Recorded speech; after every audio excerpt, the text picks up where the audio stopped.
예배 모임에 오신 모든 분들 환영하고 축복합니다. 우리 오늘 말씀을 듣기 전에 질문을 한번 몇 가지 드려보겠습니다. 잘 한번 생각해 보시고 답해 보시기 바랍니다. 성경에는 오병이어와 칠병이어 사건 두 가지가 있다. 있다, 없다. 있다. 있다가 정답입니다. 두 번째입니다. 오병이어는 12바구니가 남았고 칠병이어는 7 광주리가 남았다. 맞다, 틀리다. 맞다입니다. 수준이 월등하십니다.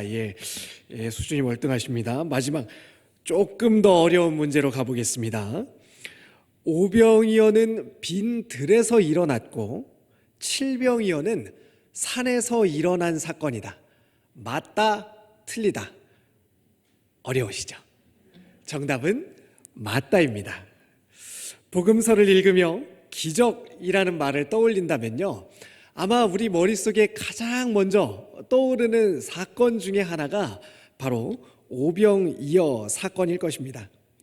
동시에 오병이어는요, 모든 복음서에 기록되어 있을 만큼 유명한 사건이기도 합니다. 예수님께서 떡 5개와 물고기 2마리를 가지고 여자와 어린 아이를 제외한 5,000명을 먹였던 사건. 과학과 산술적 계산으로는 도저히 불가능한 일이 그날 일어났습니다. 한번 상상해 보십시오. 제가 여기서 빵 5개를 5분에게 나누어 드립니다. 그리고요, 이 빵을 받은 5분들은요, 또 다른 분들에게 계속해서 빵을 나누어 드립니다. 그리고 나서요, 여기 있는 모든 분들이 배부르게 그 빵을 먹습니다. 자, 그러면 모두 몇 개의 빵이 이 예배당 안에 있었을까요? 답은 5개. 눈으로 확인한 것은 5개밖에 없었습니다. 그런데 빵 5개로 최소 5,000명에서 수만 명이 배부르게 먹었다는 점과 빵 5개를 나눴는데 남은 조각이 5개를 나눴는데 남은 조각이 12바구니였다는 점에서 소비된 빵의 양은 처음 5개와는 비교할 수 없을 만큼 많은 양이었을 것이라는 것을 추측해 볼 수가 있습니다. 어떻게 이런 일이 가능했을까요? 그래서 우리는 이것을 기적이라고 부릅니다.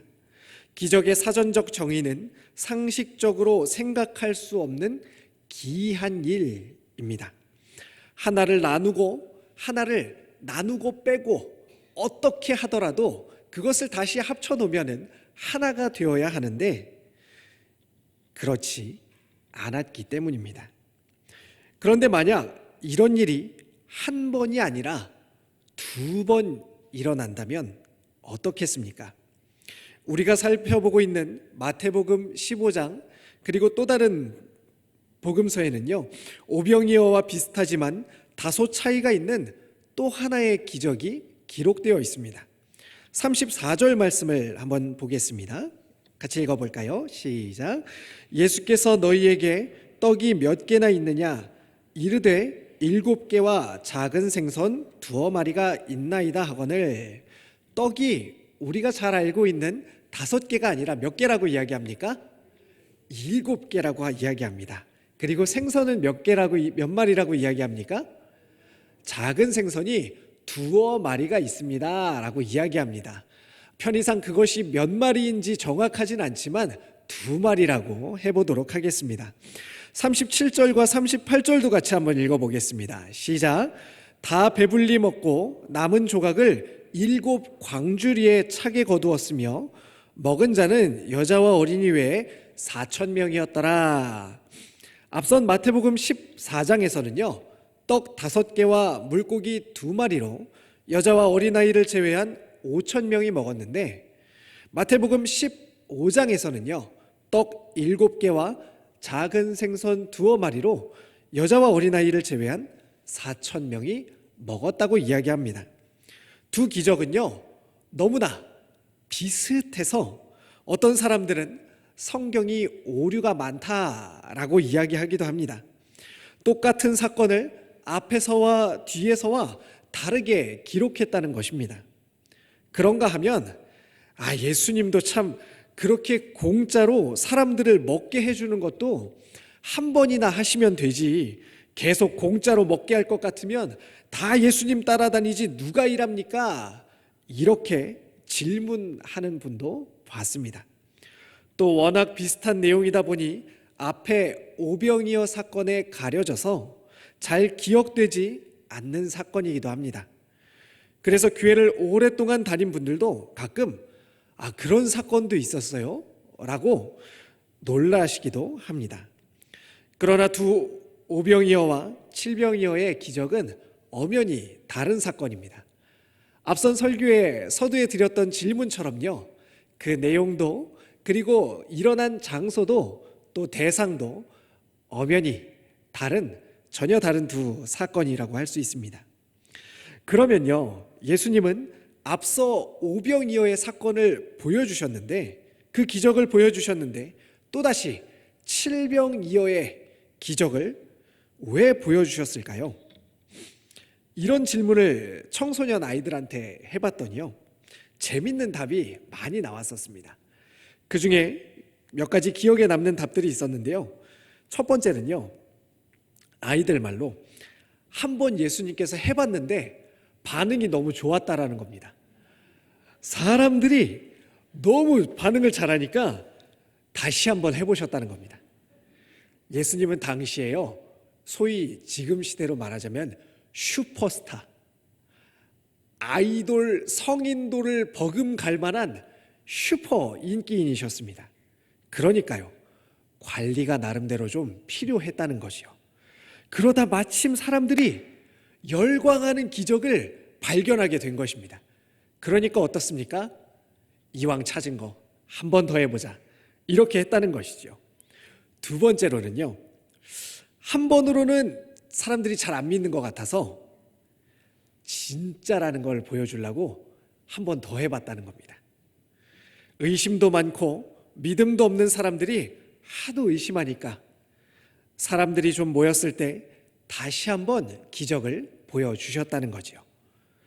세 번째로는요, 예수님은 먹을 것에 진심이셨다는 분입니다.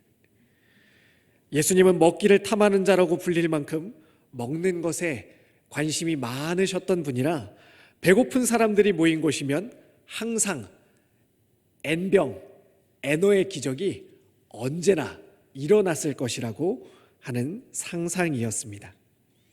어디까지나 아이들의 상상력이지만 나름대로의 의미가 들어 있습니다. 먼저 오병이어 사건이 당시에 정말 폭발적인 반응을 불러일으켰다는 점은 사실입니다. 요한복음 6장 26절 말씀을 한번 보겠습니다. 같이 한번 읽어보겠습니다. 시작. 예수께서 대답하여 이르시되 내가 진실로 진실로 너희에게 이르노니 너희가 나를 찾는 것은 표적을 본 까닭이 아니요 떡을 먹고 배부른 까닭이로다 라고 말합니다. 많은 사람들이 예수님을 따라다녔는데 그 이유는 무엇인고 하니 바로 예수님께서 그들의 배를 불려주셨기 때문에, 그들의 삶의 필요를 해결하시고 무엇보다 실질적으로 그들에게 떡을 주시는 기적을 베풀어 주신 것 때문에 많은 사람들이 그 떡을 먹고 배부르기 위하여서 예수님을 쫓아다녔다라고 이야기하고 있습니다. 사람들은 예수님의 말씀보다 떡에 열광했습니다. 기적을 통해 보여주시는 진리의 말씀보다 자신들을 배부르게 하는 떡 때문에 예수님을 찾고 따랐다라고 성경은 말합니다. 그러니 오병이어 기적은 당시 사람들에게 있어 가장 핫한 기적이었을 것입니다. 또 칠병이어 사건을 제자들의 믿음과 연결하는 것도 성경의 의도와 일치합니다. 33절 말씀을 한번 보겠습니다. 33절은요, 제자들이 이르되 광야에 있어 우리가 어디서 이런 무리가 배부를 만큼 떡을 얻으리까 라고 말하고 있습니다. 이 배열은요, 원어 성경을 보면 좀 더 그 의미가 확실하게 드러납니다. 원어 성경은요, 어디서 어떻게 누가 먹입니까? 라고 질문하고 있습니다. 이 질문은요, 주님께 도움을 구하는 그런 질문이 아닙니다. 딱 봐도 어떻습니까? 불신과 짜증이 섞인 말투입니다. 왜 저희도 그럴 때가 있지 않습니까? 하기 싫고 짜증날 때 이렇게 말합니다. 엄마, 나 시간 하나도 없어. 누가 그걸 거기서 사와. 그런 거 아무도 안 해. 딱 이런 말투입니다. 주님, 이 많은 사람들을 먹일 음식을 어디서 구하고, 또 구한다 칩시다. 그러면 어떻게 가져오고 어떻게 나눠줄 거며 이 일을 도대체 누가 합니까? 라고 말한 것입니다. 제자들은 이 많은 사람들을 먹일 음식을 어디서 구하냐고 묻습니다. 또 음식을 구하면 어떻게 나눠줄 거냐고 묻습니다. 그리고 이 일을 도대체 누가 하냐고 질문합니다. 그런데 본문을 다시 한번 찬찬히 살펴보겠습니다. 음식이 있습니까? 없습니까? 있습니다. 떡 7개랑 물고기 2마리가 있습니다. 어떻게 나눠주냐고 묻는데요, 이미 예수님께서 이전에 오병이어 사건 때 축사하시고 누가 나눠줬습니까? 본인들이, 제자들이 그것을 사람들에게 나누어 주었었습니다. 그리고 마지막으로 도대체 이 일을 누가 합니까? 라고 묻는데 이건 몰라서 묻는 게 아니죠. 제자들의 믿음 없음이 가장 극명하게 드러나는 순간이 바로 이 대목입니다. 예수님이 앞에 계신데 지금 예수님 앞에서 이거 주님도 못합니다. 아니 이거 예수님 할아버지가 와도 안 돼요 라고 말하는 것입니다. 그래서 16장 8절에 가면 예수님께서도 이 부분을 지적하십니다. 예수께서 아시고 이르시되 믿음이 적은 자들아 어찌 떡이 없으므로 서로 논의하느냐라고 말씀하십니다. 자, 그러면요, 아까 그 학생들이 했던 마지막 답변에도 어떤 의미가 있을까요? 예수님은 먹을 것에 진심이셔서 굶주린 사람들을 지나칠 수 없었다. 예수님께서는 칠병이어 기적의 동기를 이렇게 말씀하십니다. 30절 말씀입니다. 30절입니다. 같이 읽겠습니다. 시작. 예수께서 제자들을 불러 이르시되 내가 무리를 불쌍히 여기노라.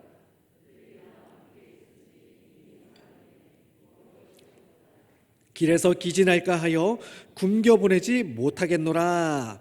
여기서 불쌍히 여긴다는 말은 가엾음을 느끼는 정도가 아닙니다. 창자가 끊어질 듯한 고통을 의미하는 말입니다. 예수님께서는 오랫동안 굶주린 사람들을 보시며 마음에 극심한 고통을 느끼셨습니다. 그래서 사람들을 배부르게 먹이지 않을 수 없었던 것입니다. 예수님의 사역의 동기는 사람들을 불쌍히 여기는 마음이었습니다. 배고픈 사람을 그대로 돌려보낼 수 없는 사랑의 마음이었습니다. 육신의 배고픔과 영적으로도 먹을 것이 없어 비참한 상태에 놓인 이들의 고통에 공감하시는 마음이었습니다.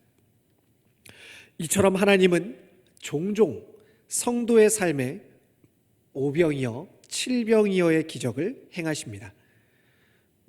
하나님은 기적적인 방법으로 삶의 필요를 채워주시기도 하며 나를 불쌍히 여기며 내 처지에 공감하십니다.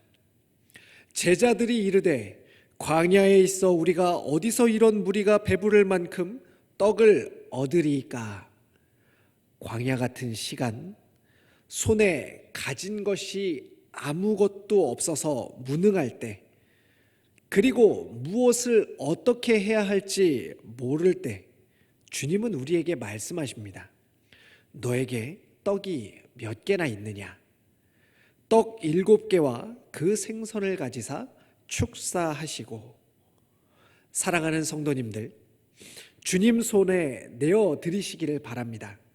누가 이 일을 합니까? 주님께서 하십니다. 이것을 믿으시기 바랍니다.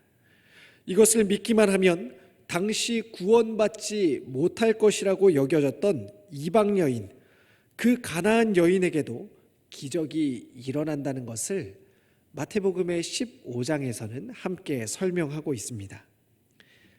자, 그런데요, 문제가 하나 발생했습니다. 이렇게 기적으로 모든 일들마다 기적으로 술술 풀리고 해결된다면 너무나 좋을 텐데요, 기적 이후에도 문제의 상황은 지속적으로 발생하고 기적은 오늘 일어날지 오늘 일어나지 않을지 그것을 모른다는 점입니다. 16장은요, 칠병이어 사건 직후의 일을 우리에게 보여줍니다. 16장 5절부터 7절의 말씀을 같이 한번 읽어보겠습니다. 시작.